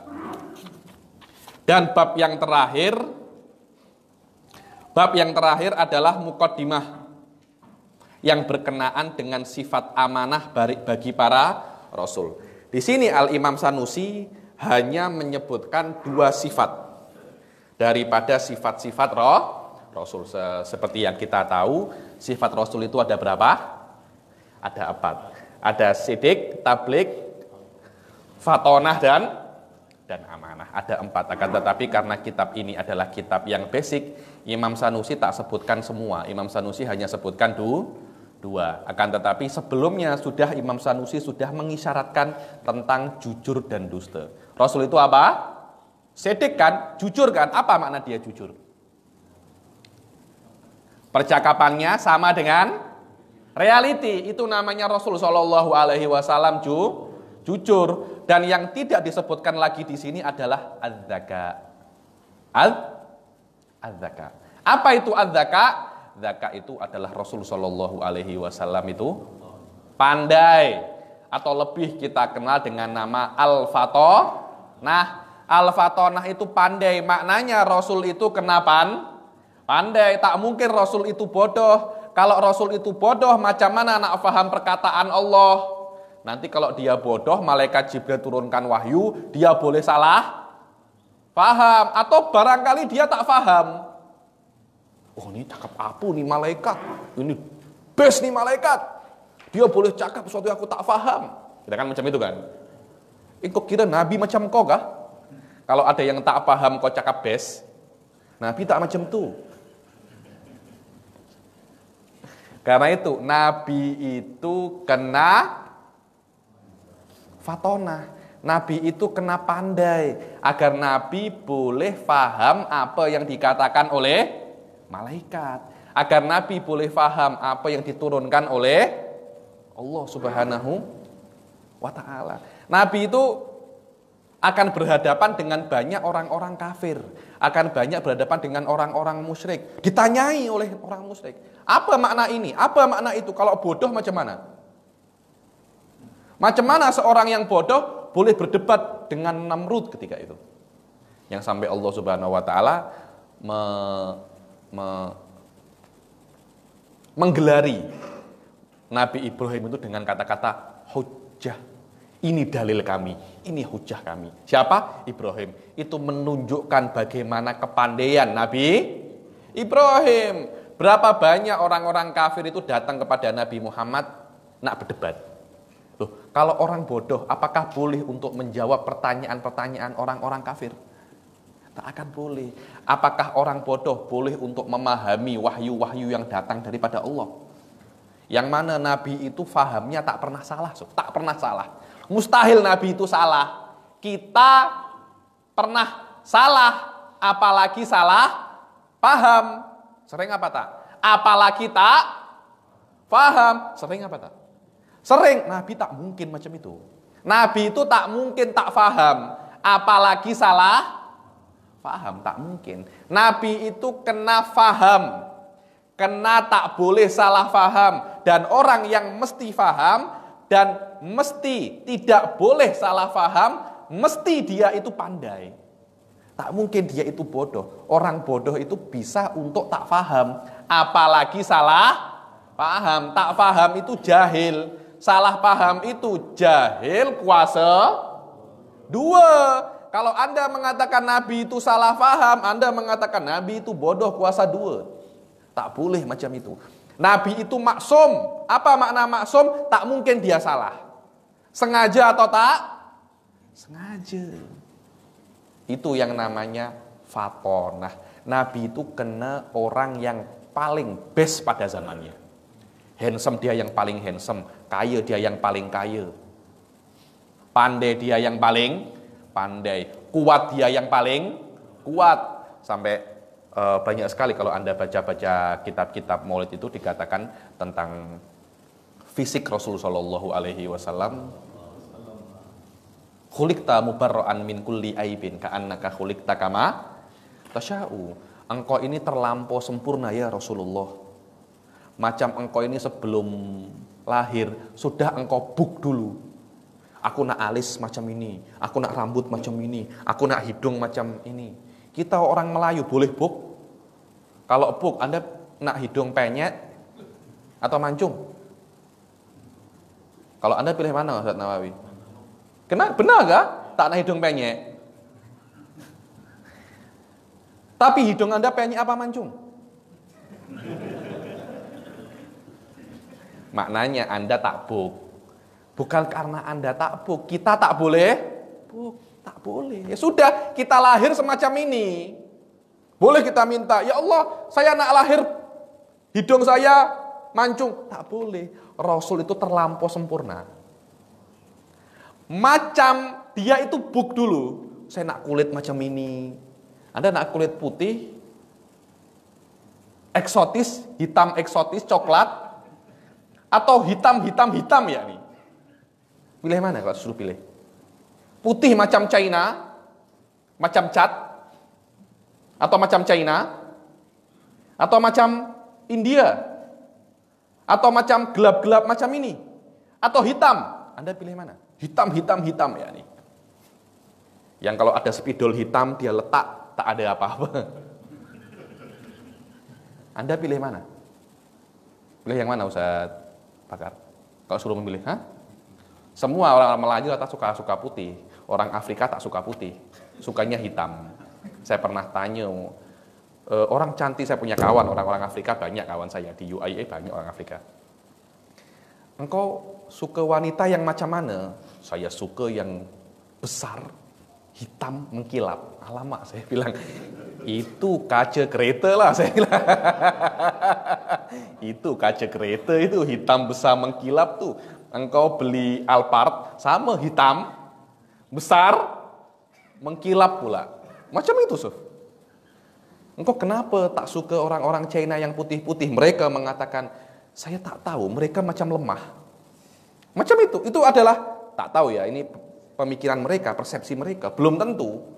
Karena itu ulama ahli sunnah mengatakan putih tak menunjukkan hebat, hitam tak menunjukkan hina. Suf. Islam pun cakap macam itu, yang hina dan mulia adalah ketakwaan. Inna akramakum indallahi atqakum. Bukan yang paling putih di antara kalian, bukan yang paling hitam di antara kalian, bukan macam itu. Rasul sallallahu alaihi wasallam mempunyai fisik yang paling sempurna, tak putih sangat macam cat, tak hitam sangat macam arang. Rasul sallallahu alaihi wasallam putih kemerah-merahan. Putih kemerah-merahan. Ini adalah fisik Rasul sallallahu alaihi wasallam. Ada nanti tanggal 29 Februari ada di Kuala Lumpur, ada orang nak baca Syama'il Rasul sallallahu alaihi wasallam tentang bagaimana fisik dan sifat jasmani Rasul sallallahu alaihi wasallam, bagaimana kupingnya, bagaimana mulutnya. Mulut Anda macam mana? Saya Habib, saya suka mulut macam Angelina Jolie, Habib. Macam mana itu? Saya tak tahu, Habib. Loh, ada orang, saya suka mulut yang tipis, Habib. Saya suka mulut yang tebal, Habib. Kan beza-beza orang kan. Saya suka mata yang biru, Habib. Saya tak nak mata biru, Habib. Macam apa ya biru-biru itu? Saya tak suka lah. Saya suka yang hijau, alamak. Macam pokok, saya bilang. Saya suka yang merah, alamak ini vampire ini, saya bilang. Biasa saja. Rasulullah Shallallahu Alaihi Wasallam semuanya sempurna. Karena itu saya cakap, Nabi adalah orang yang paling sempurna pada zamannya. Nabi Musa orang yang paling handsome, kaya, kuat, pandai pada zamannya. Nabi Ibrahim pun sama. Nabi Muhammad pun juga sama. Kalau Anda nak tahu kekuatan Nabi Muhammad banyak. Kalau Anda nak tahu kehandsoman Nabi Muhammad, banyak sampai diriwayatkan di beberapa kitab itu, setiap Nabi Muhammad itu nak lewat, para budak-budak perempuan tuh tunggu, Suf. Nak tengok, Muhammad nak lewat, Muhammad nak lewat. Kalau kita kan kalau ada wanita cantik lewat, kita akan tunggu kan, kita sweet macam itu kan. Dulu perempuan-perempuan Quraisy sebelum Nabi diangkat menjadi Rasul, ketika Rasul itu nak lewat, mereka akan tunggu. Dibilang kalau Rasul itu lewat, wanginya itu tetap ada. Itu adalah sifat apa namanya? Sifat nubuwah yang ada dalam Rasul Shallallahu Alaihi Wasallam. Paling handsome, paling wangi, paling pandai, paling sabar, semuanya oke, semuanya oke. Karena itu orang nak mengingkari Rasul tak akan boleh. Itu adalah hujah bagi Allah. Engkau nak masuk dari manapun, sudah aku blok. Bayangkan kalau Rasul itu tak handsome, akan ada orang cakap, macam mana Nabi tak handsome? Kalau Rasul itu bodoh, ini pasti salah faham terhadap wahyu Allah Subhanahu wa taala. Orang-orang akan boleh ragukan, tapi semua yang apa Rasul buat tak boleh diragukan. Rasul ada kelemahan Habib, Rasul tak boleh baca, tak boleh tulis. Itu bukan kelemahan lah, itu kesempurnaan. Agar tak ada orang yang boleh tuduh yang tulis Quran ini adalah Nabi sendiri. Tak mungkin Nabi yang tulis Quran. Nabi tak boleh baca, tak boleh tulis, tapi boleh bawa kitab yang orang paling pandai baca dan tulis pun tak boleh challenge. Maknanya ini confirm bukan dari Muhammad, ini pasti dari Allah Subhanahu wa taala. Rasulullah tak punya ayah dan tak punya emak. Anak yatim piatu itu kurang apa lebih? Kurang kan? Mana yang lebih sempurna? Orang punya emak dan ayah atau orang tak punya emak dan tak punya ayah? Jelas laki-laki atau budak yang punya emak dan ayah lebih sempurna daripada yang tak punya emak dan tak punya ayah. Rasulullah tak punya emak dan tak punya ayah. Agar tak ada yang kritik bahwasanya Rasul seperti itu karena didikan emak dan ayahnya. Tak ada. Yang mendidik Rasul direct Allah Subhanahu wa ta'ala. Dalam hadis Adabani Rabbi fa ahsana ta'dibi. Yang mendidikku Allah, yang mengajariku adab Allah, dan Allah mengajariku sebaik-baiknya pengajaran. Karena itu dalam Al-Quran, innaka la'ala khuluqin azim. Sesungguhnya engkau berada di atas akhlak yang mulia. Karena yang mengajari engkau akhlak direct yang menciptakan akhlak, Allah Subhanahu wa ta'ala. Kemudian di antara sifat yang tidak disebutkan di sini adalah tabligh. Tabligh itu adalah menyampaikan apa yang wajib disampaikan, bukan menyampaikan segala hal. Tak macam itu. Karena Rasul Shallallahu Alaihi Wasallam diberi pengetahuan oleh Allah hal-hal yang manusia biasa tak boleh tahu. Hal-hal berkaitan dengan makrifat, berkaitan dengan Sidratul Muntaha, berkaitan dengan surga, berkaitan dengan neraka, berkaitan dengan alam barzakh. Ada beberapa hal, tengok ya, ada beberapa hal yang kita ini tak tahu dan Rasulullah tak beritahu. Kenapa? Karena oleh Allah tak diwajibkan untuk diberi tahu, tapi hal-hal yang oleh Allah mengatakan, wahai Muhammad, ini kena engkau beritahu kepada umatmu, diberitahu oleh Rasulullah.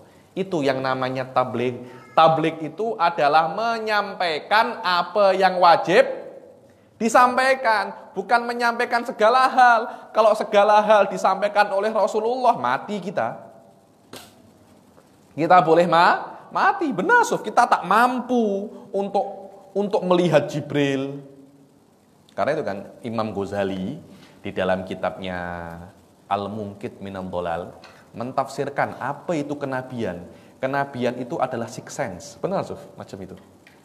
Kenabian itu adalah sixth sense yang diberikan oleh Allah kepada seseorang. Dengan adanya sixth sense itu, semua panca indera yang lain akan menguat. Karena itu Nabi itu boleh tengok jin. Jin itu ada tak? Malaikat ada tak? Anda boleh lihat? Tak boleh lihat karena mata Anda tak kuat. Ketika ada kenabian, mata ini semakin kuat. Fisik semakin kuat, mental semakin kuat, pendengaran semakin kuat, semua semakin kuat. Dengan adanya kenabian itu, seseorang yang menjadi nabi boleh tengok jin, boleh tengok malaikat, dan kuat tengok malaikat. Kalau kita tengok malaikat macam mana? Alhamdulillah, kalau pingsan boleh-boleh mati Tuhan. Tengok Pontianak saja sudah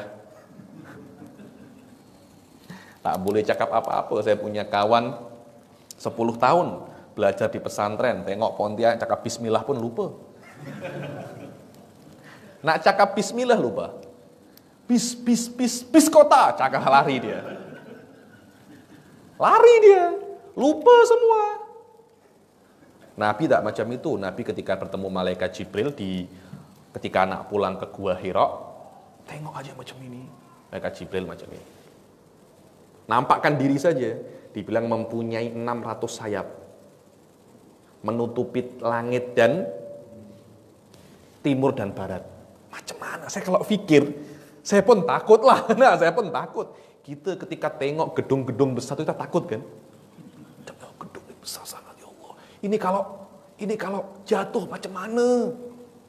Ini kalau rubuh macam mana? Ya Allah besarnya, ya Allah besarnya. Malaikat Jibril macam mana dulu? Satu sayapnya itu dibuat untuk mengangkat desa kaum Sodom itu. Kaumnya Nabi Lut yang diangkat, dibalik. Jadi satu sayapnya boleh mengangkat kampung. Ini Nabi Muhammad tengok punya 600 sayap.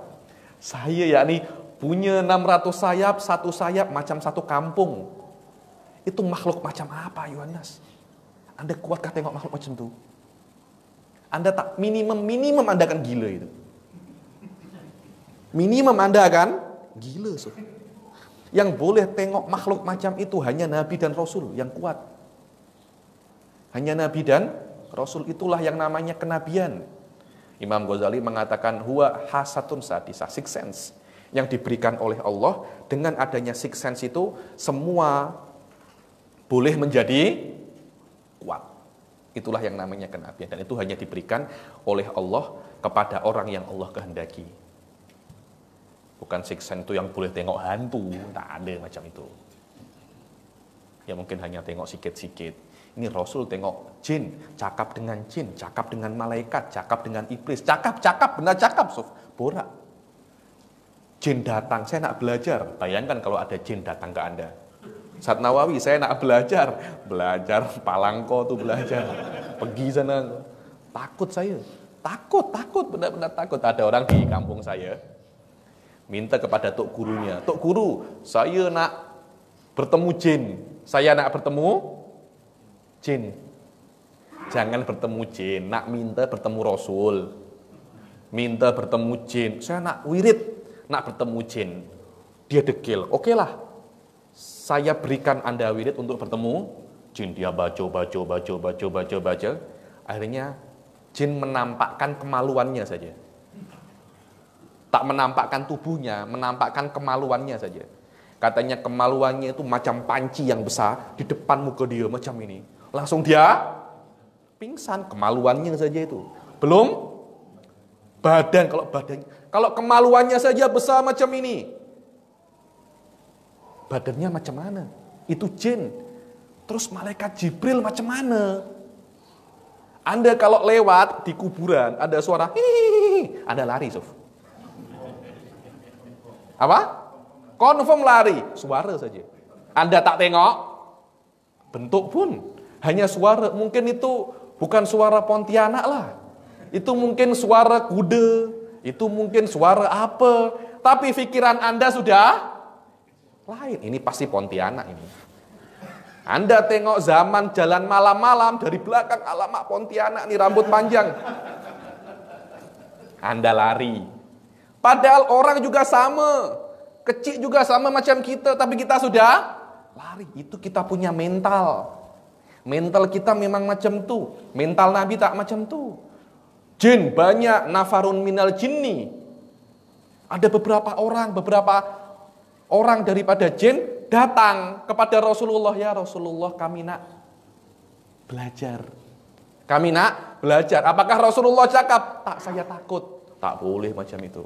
Rasul diutus kepada manusia dan jin. Maknanya ketika ada jin nak belajar, Rasul kena ajar. Loh, kalau orang tak punya mental yang kuat, boleh tak buat macam itu? Tak akan boleh. Kalau kita, Habib saya nak belajar, engkau jin khusus jin online.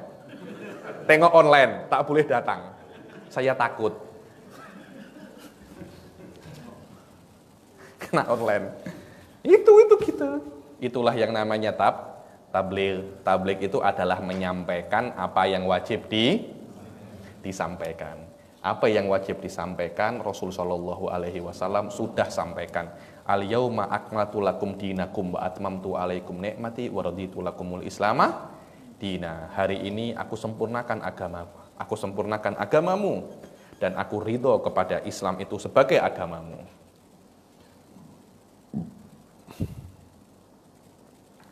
Dengan itu maknanya apa yang sudah Allah suruh sampaikan kepada umatnya melewati Rasulullah sudah sampaikan. Adapun hal-hal yang memang Rasulullah tak sampaikan ada, tapi itu tidak berbahaya. Dan itu bukan hal yang diwajibkan oleh Allah untuk disampaikan. Bahkan kalau Rasul menyampaikan apa yang Allah tak boleh sampaikan, Rasul Shallallahu Alaihi Wasallam akan berkhianat kepada Allah Subhanahu wa Ta'ala. Dan kalau Rasul itu berkhianat, akan ada problem di Allah.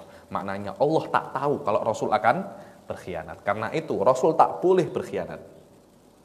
Tak ada sifat khianat. Rasul hanya mempunyai sifat yang namanya sifat amanah. Apa itu amanah? Rasul Shallallahu Alaihi Wasallam akan dijaga setiap badannya daripada berbuat kemaksiatan. Tak mungkin Rasul Shallallahu Alaihi Wasallam itu berbuat maksiat dari perspektif manapun, terutama dosa-dosa yang besar atau dosa-dosa yang mengarah kepada kekufuran. Tak mungkin Rasulullah itu mencuri. Tak mungkin Rasulullah itu tinggalkan sholat. Tak mungkin Rasulullah itu corruption. Tak mungkin, karena hal-hal semacam ini adalah dosa-dosa besar. Yang ada khilaf adalah dosa kecil. Apakah Rasulullah itu boleh berbuat dosa kecil? Ahli sunnah wal jamaah sepakat Rasulullah tidak boleh melakukan dosa kecil. Dosa besar, sengaja atau lupa, tak boleh. Kenapa? Karena apapun yang dilakukan oleh Rasulullah itu semuanya akan menjadi sunnah. Betul apa tidak? Rasulullah makan, Rasulullah minum dengan cara ini.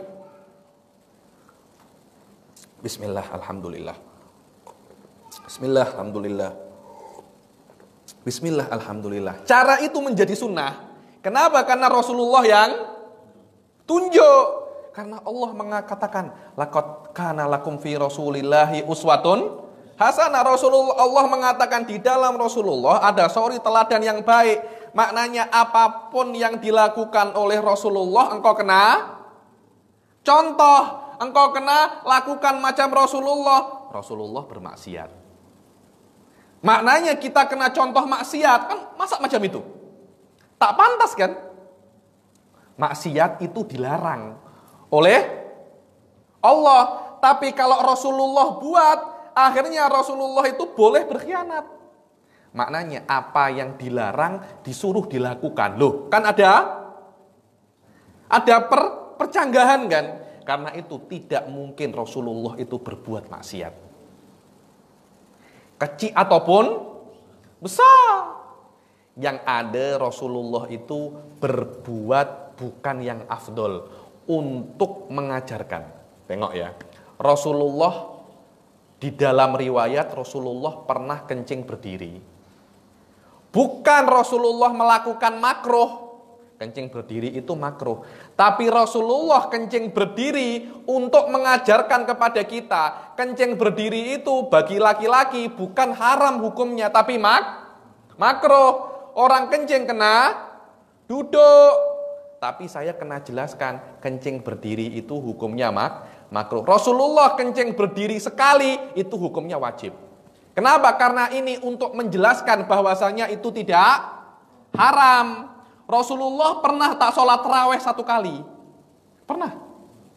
Kenapa? Untuk menjelaskan bahwasanya sholat tarawih itu tidak wajib. Bayangkan kalau Rasulullah tidak pernah meninggalkan sholat tarawih. Akhirnya sholat tarawih itu wajib. Sunnah saja sikit yang lakukan kok. Kalau wajib, dosa semua, masuk neraka, jahanam, wa bi'sal masir. Kita-kita ini. Loh memang benar seperti itu kan? Rasulullah bila-bila lakukan hal yang makruh. Bukan karena itu hal yang makruh, tapi untuk menjelaskan kepada manusia, kepada umatnya, bahwasanya ini adalah hal yang makruh. Karena tugasnya Rasulullah adalah tabligh. Kalau Rasulullah tak jelaskan, Rasulullah berkhianat. Itulah yang namanya amanah. Amanah itu adalah hifdzu jami'il jawarih adz-dzahirah wal batinah, menjaga segala jawarih ini, anggota tubuh yang zahir dan batin. Batin itu macam hati, tak tampak. Daripada melakukan maksiat yang haram atau yang makruh. Sudah saya katakan, kalau Rasulullah melakukan suatu yang makruh, itu hanya untuk menjelaskan bahwasanya ini adalah perkara yang makruh. Rasulullah tidak pernah melakukan suatu yang haram, tidak pernah. Kalau Rasulullah melakukan perkara yang haram itu akan menjadi sunnah. Karena kita disuruh untuk menteladani Rasul Shallallahu Alaihi Wasallam. Maknanya apapun yang dibuat oleh Rasulullah engkau kena buat. Rasulullah buat haram, kita pun juga kena buat. Tak boleh macam itu. Rasulullah tidak pernah buat haram. Yang dilakukan Rasulullah ya imma sunnah, ya imma wajib, ya imma mubah. Mubah itu pun para ulama masih khilaf. Adakah Rasulullah buat mubah? Tak ada. Beberapa ulama cakap tak ada. Semua yang dilakukan oleh Rasulullah semuanya sunnah. Maknanya semua perbuatannya Rasulullah itu pahala. Kalau perbuatan kita ada yang sunnah kah? Perbuatan kita ini. Kalau tak mubah, makruh, haram. Itu perbuatan kita. Yang sunnah-sunnah ini jarang. Setiap nak buat sunnah, tak yahlah itu sunnah. Tak yahlah itu sunnah. Tapi kalau makruh, tak apa buat. Ini makruh je lah. Itu kita. Rasulullah tak ada macam itu. Imam Abdullah bin Alawi Al-Haddad di beberapa sirahnya mengatakan, aku tak pernah tak pernah ada keinginan di dalam tubuhku untuk buat makruh. Wal khiyanah adamu hifdihima min dalik. Adapun makna khiyanah adalah anggota tubuh Rasul Shallallahu Alaihi Wasallam yang zahir dan batin dijaga daripada maksiat. Itu yang lebih kita kenal dengan nama al-ismah atau al-maksum. Rasulullah tak pernah salah, Rasulullah tak pernah bermaksiat, tak pernah buat hal-hal yang membuat Allah itu murka. Karena itu Imam Malik bin Anas radhiyallahu taala anhu ketika bermuajah di depan makam Rasulullah Shallallahu Alaihi Wasallam, beliau mengatakan perkataannya yang sampai sekarang menjadi legend, bahwasanya ya Rasulullah, setiap orang yang ada di dunia ini boleh dikritik. Karena setiap orang yang ada di dunia ini boleh salah, boleh benar. Siapapun orangnya, kecuali engkau ya Rasulullah Sallallahu Alaihi Wasallam. Engkau itu tak boleh dikritik sama sekali. Karena engkau tidak pernah salah. Engkau tidak pernah salah. Para imam-imam madhab boleh dikritik. Habib Ali Bagir boleh dikritik. Nawawi boleh dikritik. Semua boleh dikritik. Rasulullah tak boleh dikritik. Apapun yang dilakukan oleh Rasulullah semuanya adalah perkara yang benar. Dan yang terakhir, kalau kita sudah mengetahui sifat-sifat yang wajib dan sifat-sifat yang mustahil bagi Rasulullah Shallallahu Alaihi Wasallam, kita kena mengetahui sifat yang diperbolehkan, yang harus untuk Rasulullah Shallallahu Alaihi Wasallam. Apa itu? Sifat yang harus dan sifat yang boleh untuk Rasulullah Shallallahu Alaihi Wasallam adalah perkara-perkara yang biasa manusia itu ada di dalamnya. Sakit, gembira, sedih. Karena kita mengatakan Rasul itu adalah makhluk. Rasul itu adalah utusan Allah. Rasul itu adalah manusia. Kita tidak mengatakan bahwasanya Rasul itu adalah Tuhan. Kita tidak mengatakan Rasul wajib disembah. Kita mengatakan Rasul Shallallahu Alaihi Wasallam adalah utusan Allah. Kita beribadah menganut cara Rasulullah, tapi yang kita sembah bukan Rasulullah. Yang kita sembah adalah Allah Subhanahu wa ta'ala. Karena Rasulullah itu manusia, maka perkara-perkara yang berkaitan dengan manusia yang tidak menghalangi cara berdakwah, maka itu diperbolehkan. Contohnya sakit. Sakit pun tak boleh sakit-sakit yang menular. Macam Rasulullah itu tertular corona lah. Tak boleh macam itu. Rasul itu terkena penyakit kusta. Tak boleh. Yang diriwayatkan bahwasanya Nabi siapa itu? Nabi Ayub. Sampai sakit, sampai ada ulat-ulatnya. Tak boleh macam itu. Itu adalah riwayat Israiliyat. Kenapa? Bayangkan kalau ada Nabi sakit sampai ada ulat-ulatnya. Kira-kira orang yang nak belajar ilmu agama jijik tak? Jangankan yang ada, sekarang tak ada ulatnya, ada corona saja, orang tak nak hadir. Coba saya ada virus corona, adakah majelis ini? Tak ada, yang ada saya di hospital. Kerajaan akan segel ini majelis, tak boleh karena ustadznya terkena virus corona. Orang-orang boleh tertular virus corona. Rasul Shallallahu Alaihi Wasallam sakit penyakit-penyakit yang ringan. Kenapa? Karena kita mengatakan Rasulullah itu adalah manusia biasa, yang mana penyakit itu tidak menghalangi dakwah Rasul Shallallahu Alaihi Wasallam. Orang influenza biasa pun tetap bisa berdakwah, orang pening pun bisa berdakwah, orang fever pun juga bisa berdakwah, dan penyakit-penyakit seperti itulah yang terkena oleh Rasul Shallallahu Alaihi Wasallam. Rasulullah boleh makan, macam mana Nabi itu makan? Dan memang Nabi itu manusia. Yang tak makan itu adalah malaikat. Yang tak makan itu adalah tak tahu jin. Jin pun makan, makanannya berbeza. Tapi selama Rasul Shallallahu Alaihi Wasallam itu manusia, maka Rasul Shallallahu Alaihi Wasallam itu boleh berbuat layaknya manusia-manusia biasa. Rasulullah menikah, karena Rasulullah itu manusia. Rasulullah bekerja karena Rasulullah itu manusia. Janganlah ustadz-ustadz sekarang tak nak bekerja. Saya tak nak pergi ke pasar. Kenapa? Karena pasar itu tak layak lah. Rasulullah, orang yang lebih mulia daripada engkau, pergi ke pasar. Sampai dikritik oleh para orang kafir Quraisy, mahadar rasuli yamshuna fil aswaq. Apa Rasul kok berjalan di pasar?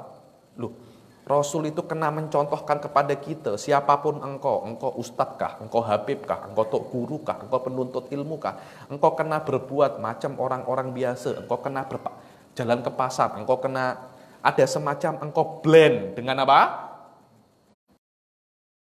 Blend dengan masyarakat, engkau blend dengan orang-orang kampung. Jangan engkau duduk di rumah, engkau beruzlah.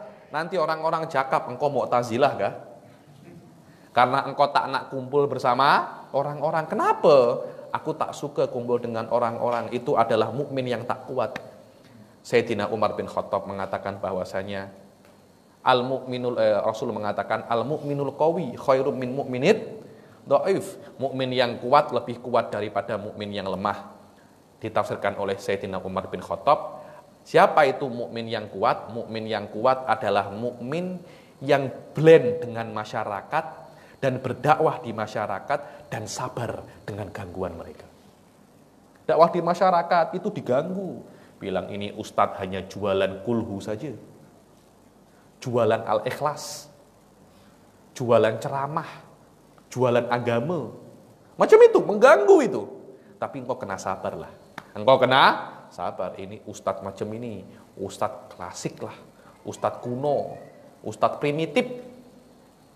Tak tahu apa-apa, tak tahu dunia. Itu mengganggu, Tapi kita kena sabar. Saya berapa kali berdakwah, saya datang, tak ada satupun yang datang. Berkali-kali macam itu. Marah, iya. Sabar, wajib. Bukan maknanya saya marah, saya tak nak berdakwah lagi. Anda hanya datang dan murid tak datang. Rasulullah sudah datang, murid tak datang, dilempar batu. Apakah Rasulullah cakap, saya tak nak ke Taif lagi? Tak, tetap Rasulullah tetap ke Taif dan tetap berdakwah. Didoakan pula, semoga orang-orang Taif ini mendapat hidayah. Itulah bagaimana ulama itu kena berbuat. Dan apa-apa yang Nabi itu dapatkan daripada perkara-perkara manusia itu biasa. Karena kita menjadikan Rasul itu utusan Allah. Kita tidak mengatakan Rasul itu adalah Allah. Hati-hati, ada yang mengatakan bahwasanya Nur Muhammad itu qodimah, itu bukan madhab ahli sunnah wal jamaah. Nur Muhammad kalau menurut Habib Ali bin Muhammad Al-Habsyi di dalam maulidnya, Nur Muhammad adalah hal yang pertama kali diciptakan oleh Allah. Tak ada masalah. Tak ada masalah. Tapi kalau Anda mengatakan Nur Muhammad itu qadim, itu masalah. Karena Anda akan mengatakan ada sesuatu yang qadim selain Allah Subhanahu wa ta'ala. Segala hal selain Allah itu semuanya hadis. Rasul pun hadis, malaikat pun hadis, Jibril pun hadis. Yang qadim hanya Allah Subhanahu wa ta'ala. Dengan ini selesailah kita punya daurah Syarhul Muqaddimat, wabillahi at-taufiq. Semoga Allah Subhanahu wa ta'ala menjadikan kita orang-orang yang bisa untuk mempunyai akidah yang benar, dan kita dijadikan orang-orang yang pandai untuk memilah-milah dan memilih-milih mana akidah yang benar dan mana akidah yang salah. Semoga Allah menunjukkan kita kebenaran itu adalah kebenaran, dan Allah menunjukkan kebatilan pada kita adalah kebatilan. Allahumma arinal haqqa haqqa warzuqna tiba'ah wa arinal batila batila warzuqna jinabah. Dan semoga Allah menjadikan Pulau Labuan ini pulau yang bersih daripada virus-virus dohir dan virus-virus batin. Dan semoga Allah Subhanahu wa ta'ala menjadikan Pulau Labuan ini pulau yang penuh berkah, jaziratun thayyibatun wa rabbun ghafur. Dan semoga orang-orangnya juga dipenuh berkah, terutama Masjid Darul Rahmah ini terus dimakmurkan oleh Allah Subhanahu wa ta'ala sampai hari kiamat dengan kelas-kelas yang penuh berkah, kelas-kelas agama yang bisa membawa orang kepada pengetahuan agama dengan lebih baik, agar kita boleh masuk surga dan tengok Allah Subhanahu wa ta'ala dengan nikmat yang hakiki. Amin amin ya rabbal alamin. Allahumma ja'al hadal jam'a jam'an marhuma wa tafarruqana min ba'dihi tafarruqan ma'suma wa la taj'al fina wala minna syakiyan wala mahruma. Allahumma la tada' lana dhanban ila ghafartah wala syakiyan ila as'attah wala dhaliman ila hadaitah wala madluman ila nasartah wala hajatan min hawaijid dunya illa laka fiha ridha wa lana fiha shalah ya rabbal alamin. Rabbana arinal haqqa haqqa warzuqna ittiba'ah wa arinal batila batila warzuqna jinabah. Rabbana atina fid dunya hasanah wa fil akhirati hasanah wa qina adzabannar. Wa sallallahu ala sayyidina Muhammadin wa ala alihi wa sahbihi wa sallam wa ala hadhihi niyyah wa ala kulli niyatin shalihah wa ala ma nawahu aslafuna sholihun wa ila hadratin Nabi Muhammad sallallahu alaihi wasallam. Al-Fatihah. A'udzubillahi minasyaitonir rajim. Bismillahirrahmanirrahim.